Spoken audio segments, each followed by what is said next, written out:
નમસ્કાર દોસ્તો, સ્વાગત છે તમારું વોકલ ગુજરાતમાં। આજના મહત્વના સમાચારની શરૂઆત કરીએ તે પહેલા દેશ અને દુનિયાની તમામ ખબરો મેળવવા માટે જો તમે હજુ સુધી ચેનલને સબસ્ક્રાઇબ ન કરી હોય તો સબસ્ક્રાઇબ કરી લેજો, જેથી તમામ સમાચારોની જાણકારી તમને મળતી રહે।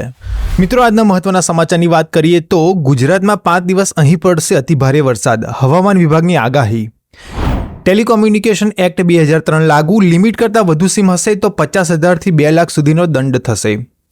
ગુજરાતના આ 9 જિલ્લામાં તૂટી પડશે અતિભારે વરસાદ, હવામાન વિભાગની આગાહી। અયોધ્યામાં પહેલા જ વરસાદમાં રામપથ પર ગાબડા, અમદાવાદની કંપનીને ફટકારી નોટિસ। 5.5 કરોડના ખર્ચે બની રહેલો બ્રિજ ધરાશાયી, બિહાર બાદ ઝારખંડમાં બની આ ઘટના। મિત્રો, આજના સમાચારની વિશેષ વાત કરીએ તો ગુજરાતમાં 5 દિવસ અહીં પડશે ભારે વરસાદ, જાણો હવામાન વિભાગની આગાહી। ગુજરાતમાં વરસાદ રમઝટ બોલાવી રહ્યો છે। રવિવારે મોટાભાગના વિસ્તારોમાં ધોધમાર વરસાદ વરસી પડ્યો હતો। અમદાવાદ સહિત રાજ્યભરના તમામ તાલુકામાં મેઘરાજાની દબદબાટી જોવા મળી રહી છે। ત્યારે હવામાન વિભાગે આગામી 5 દિવસમાં પણ અનેક જિલ્લાઓમાં ભારે વરસાદની આગાહી કરી છે।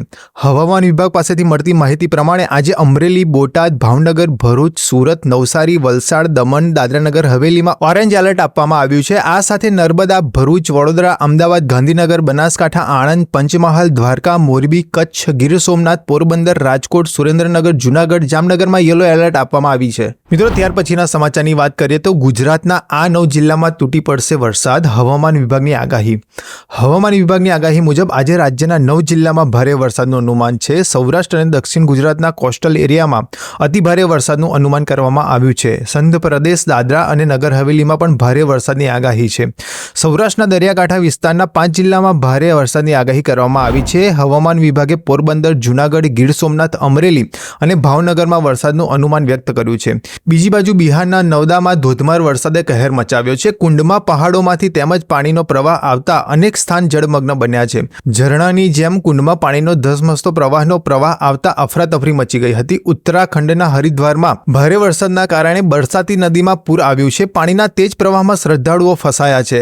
એસડીઆરએફની ટીમે મહામહેનતે ફસાયેલા તમામ લોકોનું રેસ્ક્યુ હાથ ધર્યું છે। હરિદ્વારમાં ગંગા નદીના પૂરમાં અડધો ડઝનથી વધુ ગાડીઓ તણાઈ હતી। પાણીના તેજ પ્રવાહમાં તણાયેલી કાર હરકી પૌડી પહોંચી હતી।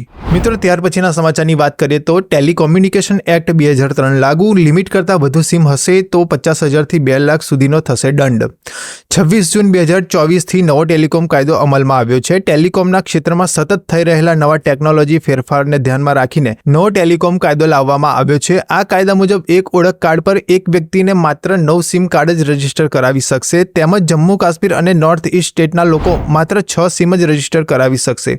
તેનાથી વધુ સિમ કાર્ડ લેનાર માટે પ્રથમ વખત 50,000 રૂપિયાનો દંડ અને બીજી વખત કાયદાનો ભંગ થાય તો ₹2 લાખના દંડની જોગવાઈ આ કાયદામાં કરવામાં આવી છે। ગુનાખોરી પર અંકુશ લાવવા તેમજ સિમ કાર્ડ જારી થતા રોકવા માટે પણ આ એક્ટમાં કડક જોગવાઈઓ છે, જેમાં નકલી સિમ કાર્ડ વેચવા, ખરીદવા અને ઉપયોગ કરવા પર 3 વર્ષની જેલ અથવા 50 લાખ રૂપિયા સુધીના દંડની જોગવાઈ છે।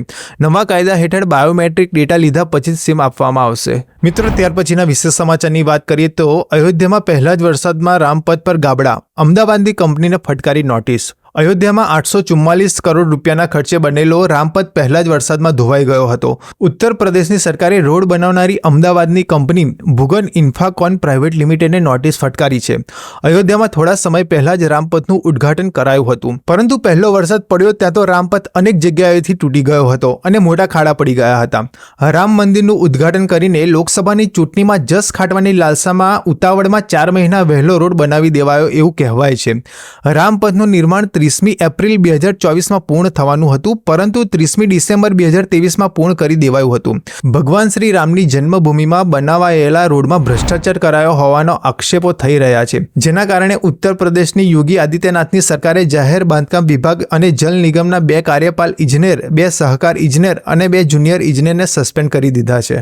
મિત્રો, ત્યાર પછીના વિશેષ સમાચારની વાત કરીએ તો 5 કરોડના ખર્ચે બની રહેલો બ્રિજ ધરાશાયી, બિહાર બાદ ઝારખંડની ઘટના। બની રહેલા બ્રિજના પિલર ધસી પડ્યા। બિહારમાં વારંવાર પુલ તૂટી જવાના સમાચારો વચ્ચે હવે ઝારખંડમાં એક નિર્માણાધીન પુલ ધરાશાયી થયો છે। ગિરિડીહ જિલ્લાના દેવરી બ્લોકમાં અરઘા નદી પર બની રહેલા પુલનો પિલર ધસી પડ્યો હતો, જેના કારણે ગડર તૂટી પડ્યો અને પુલ ધરાશાયી થઈ ગયો હતો।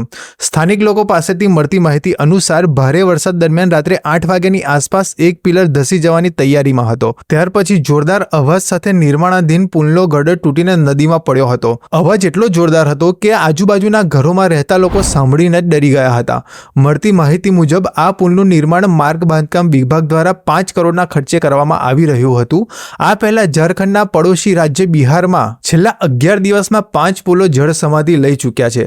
18 જૂને અરરિયામાં બકરા નદી પર 12 કરોડના ખર્ચે બનેલો પુલ તૂટી પડ્યો હતો. ત્યાર પછી 22 જૂને સિવાનમાં ગંડક નદી પર બનેલો પુલ ધરાશાયી થયો હતો. કહેવાય છે કે આ પુલ લગભગ 40-45 વર્ષ જૂનો હતો.